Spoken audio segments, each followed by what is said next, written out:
Lots of news stories this week. We have USDA making a comeback in the ecosystem. We've got some new partners here, Encryptus, joining the scene. So we're going to have a little look at that. We also have Cardano Node 9.0.0 also being released, pushing Cardano closer to the Chang Hard Fork. We also have a look at all these brand new protocols that are releasing, upgrades, brand new tech that's out there as well that makes Cardano DeFi so much better. Let's get into it.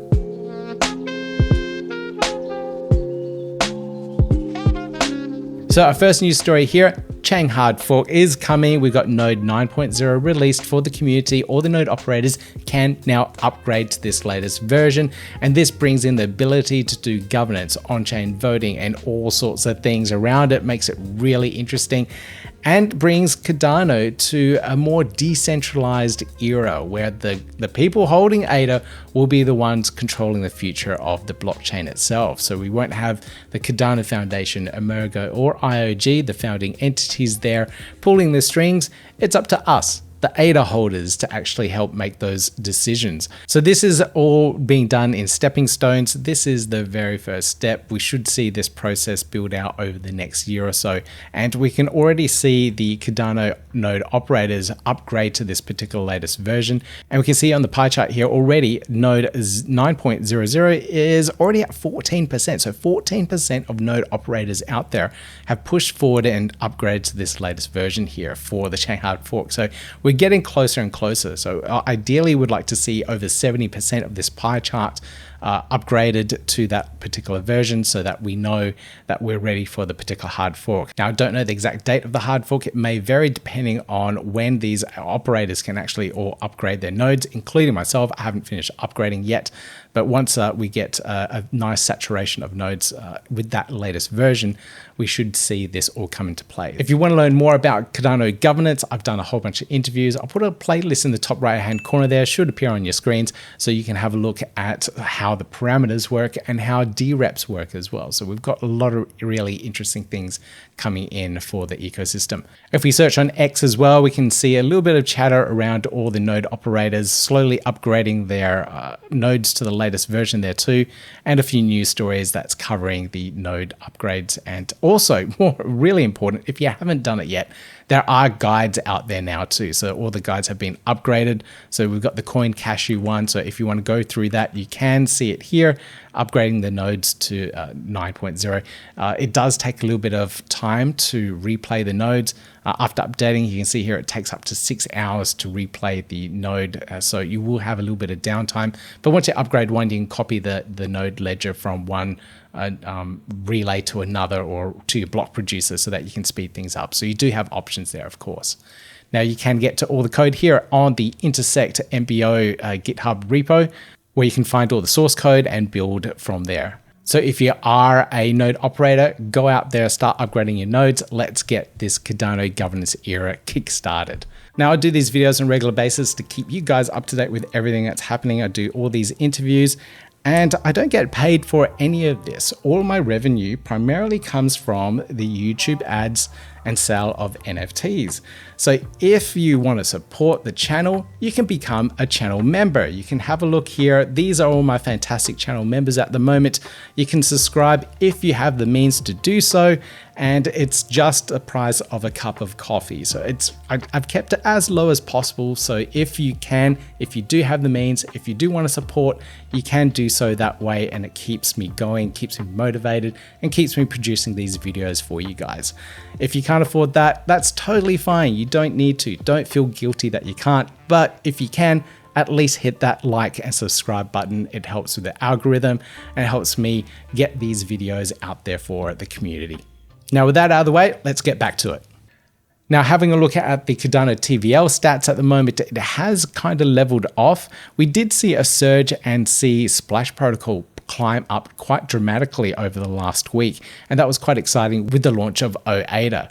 And we can see here on the DEX itself, the OADA liquidity pool here did jump up a lot to that 12 million mark, but it's settled down at 7.3 million now of TVL locked in that particular pool. So users are getting used to that. Maybe they're pulling ADA out for other DeFi plays at the moment. I'm not sure where all the money is going, but it's going to be interesting to see this one play out in the future. Now, what is OADA?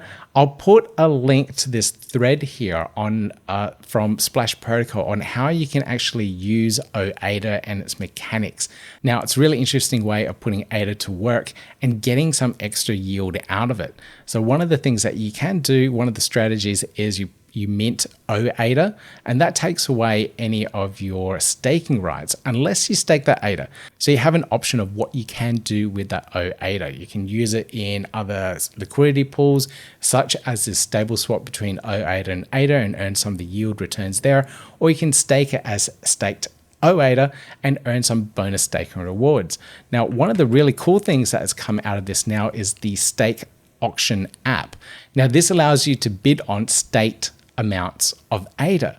And then you can do something with this, such as vote on things, because you need staked ADA to vote in future governance proposals, project catalysts, and all things like that. So now here on this interface of the epoch stake auction, I can borrow ADA from the pool here. I'm borrowing 250,000 ADA, and it will only cost me 167 ADA to do so. And I get the stake here, and I can use that in governance votes. If there's a snapshot at a particular epoch, I can borrow that and use that for voting in Cardano's future governance. So this could be borrowed in a treasury vote, for example. And it has sparked a little bit of debate in the ecosystem. And Tobias points it out here. I must admit, this is quite concerning. If you can purchase 1 million ADA voting power with just 500 ADA, it may well be possible to win contracts from the treasury with purchased ADA that are worth much more than what you bribe for.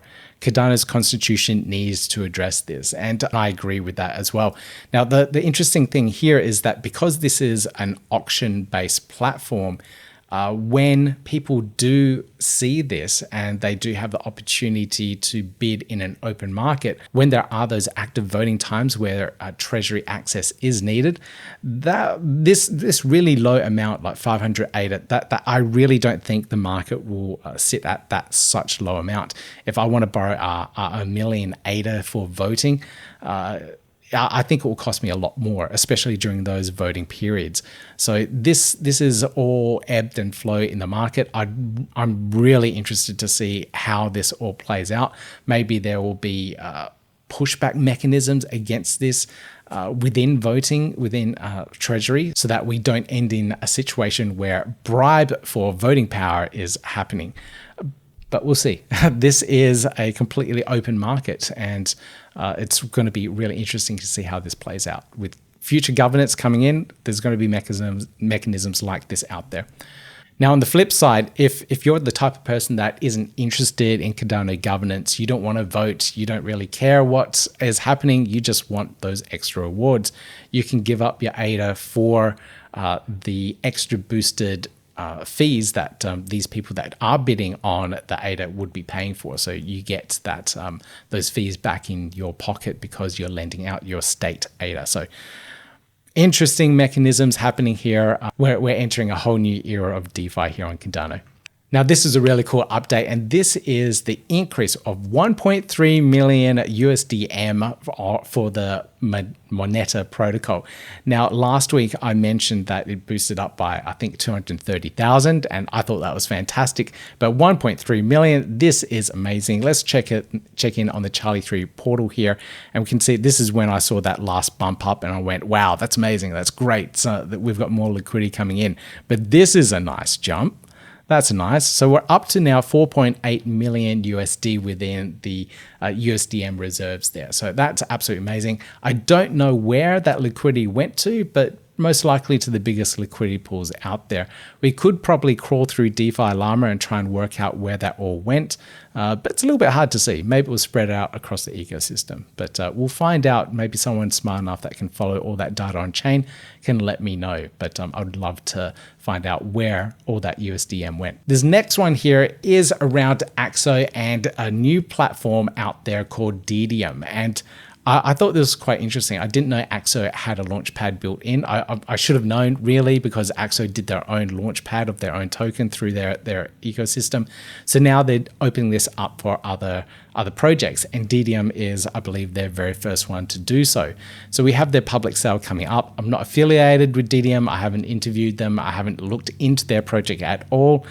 This is what I found out. They're doing the decentralized GPU computing. So this all plays into the AI rendering and all that stuff that GPUs are so sought after at the moment. And I've got this chunky GeForce RTX 3060, I think 3060, and most of the time it's not doing anything. And using platforms like this, I can put it to use. Someone else can rent that out, and I will earn the DD tokens out of it. I can sell it on the market, I can stake it, participate in governance. So that's how it all works, and I really love that because I can do something with that GPU.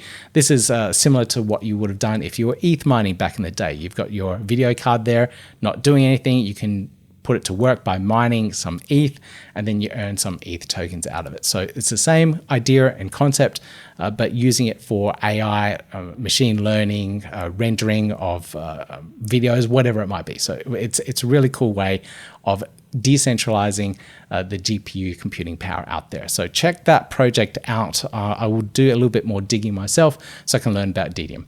Now, going on with the whole governance side of things in the Cardano, this is the Intersect Constitutional Member Body Council. So this is another layer. This is another part of the whole ecosystem around governance. So we have the ICC, the Interim Constitutional Committee, that was voted on last week. And these are all the members of the council now that are a part of Intersect. They're Intersect members and Cardano community members. And we can go through here. There's lots of names that I recognize here, members in the community that have been around for quite a long time and very vocal and very passionate about Cardano. So I'm really happy to see this and these people in on this space. So I know some of these names like Maru didn't make it through to the ICC, but seeing him on the council here, that's pretty cool. That's really good. I know in my last video that I talked about it, I said that Maru did get in. I got that wrong. It was only the top 3 that got into the ICC. The others were the runners up that were in that top 6. But these are the representatives that will be in for the Constitutional Members Body Council. I've got to love these names. Got to get used to them all. If you want to find out more about this as well, you can read up on the article on the Intersect website, and you can learn a little bit more about how this process all works too. Now, I used to do a lot of this kind of stuff in other open source ecosystems, mainly around Joomla, which is an open source content management system. So this was back in 2015. So I got a taste of the whole volunteer organization and governance side of things back then when I was a CLT member, a community leadership team member. And that was enough for me. I don't think I will ever touch a governance side of thing again. I kind of got burnt out in that whole process there. So anyone that steps in to be a part of governance of a really large organization, members-based organization for a community thing, hats off to you. I know how much time and effort and energy it will take. So hopefully these people, these members here don't burn out in the process, but enjoy it and can contribute a lot more over the years to come.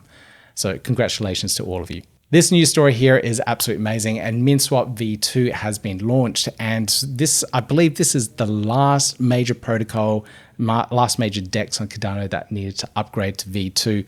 So now majority of the orders that are going out there in the ecosystem are routed through V2 contracts now. So we're going to see a lot more speed increases. We're going to see better trades for a lot of people. So next time we have a massive meme coin thing, whatever it comes out, the trade's going to be faster. So all those people that came into the Cardano ecosystem a couple of weeks back, a month ago, looking at Nike and trading then, guess what? Your trading experience just got that much faster. So it's going to be amazing to see how this all works.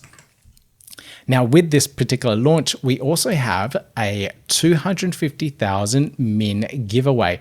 And this is a trading platform mechanism where you have to go through and trade on the Minswap DEX. They'll track all of your activity, and based on the highest amount of volume and trades that goes through the platform per account, they'll distribute the min rewards to those user accounts. And if we have a look here, we can see that the tokens will be distributed to the top 10 chosen by their trade volume after 1 week. So first place gets 100,000 min, 50,000, 30,000 min, and then 10,000 min for 4th to 10th place. So good luck to anyone that is trading on the platform. I may give it a go myself. I may try and dust off my trading hat. Let me just get that for you.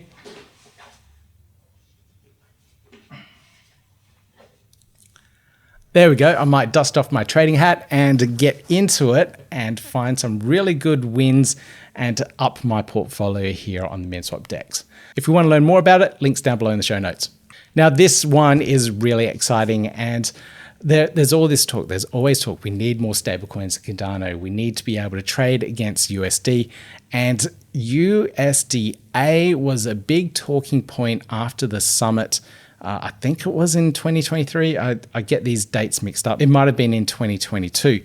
But Emurgo announced the USDA. They were going to do through Anzens and Emurgo, but it didn't get too far. They had some issues in hitting the US. And now they've partnered up with a brand new team here called Encryptus. They did an AMA yesterday, and I'm going to dig into it a little bit more, get the team on the podcast so we can learn more about Encryptus, how they work, and how this whole USDA thing is going to work for the entire ecosystem now. So another player bringing in more USDA stablecoin liquidity onto the DEX, onto the Cardano ecosystem. So really excited about that. This is one of the things that we need. So we're going to have more USDM. We can see that flowing in now, which is absolutely amazing. We're going to have USDA come into the future. I don't know how much liquidity, but hopefully quite a lot. And then finally, fingers crossed, we start seeing USDC and USDT natively come on chain as well. Now, this one is super interesting, and I absolutely love what the team at TX Pipe are doing. And this one is all around integrating in Substrate. Now, Substrate is the tech behind Polkadot that you can put together modularly to build use case specific blockchains.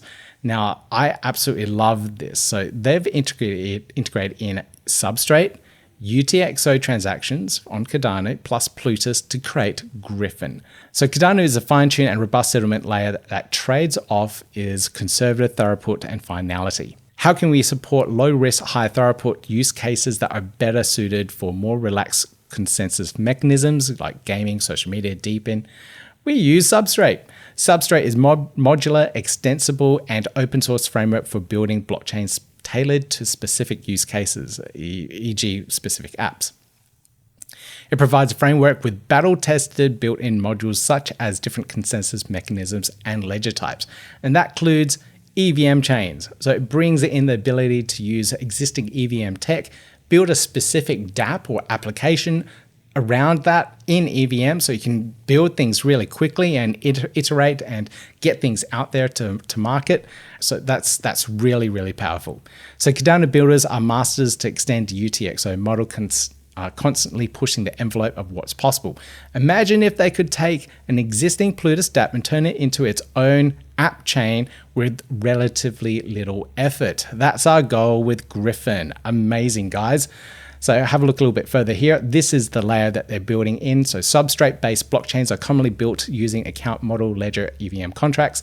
To develop Griffin, we need to implement a few custom substrate components an eUTxO ledger and Plutus virtual machine.